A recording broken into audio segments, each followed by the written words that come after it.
Hey guys, if you're getting the error message Roblox has crashed, please perform a Windows clean boot. Then keep watching as I'm going to show you two different ways that we can fix this. So the first thing we're going to try is performing a clean boot. Now to do that, you need to head over to your start menu, search for run, and then click on the run icon. In the search box, type in msconfig and hit enter. From this window, you need to select services. Then at the bottom down here, check this box next to hide all Microsoft services.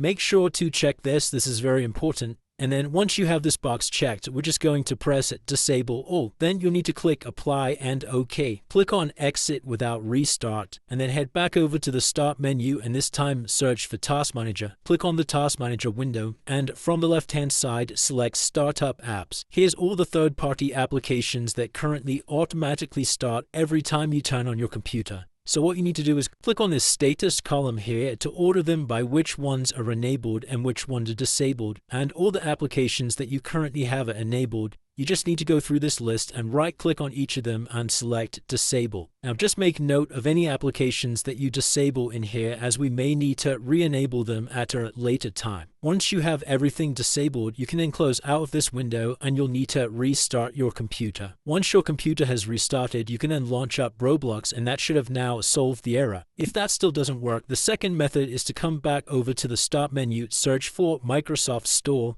and then click on the Microsoft Store app. In the search box at the top, we're just going to search for Roblox. Click on the Roblox application, click on the Get button here, and you'll need to install Roblox from the official Microsoft Store. Often just by using the official Microsoft version will fix any crashing issues you are experiencing. And that's it guys, by following the steps in this video, that should have now fixed any crashing issues you were getting. If you did find this video helpful, then please consider dropping a like and subscribing.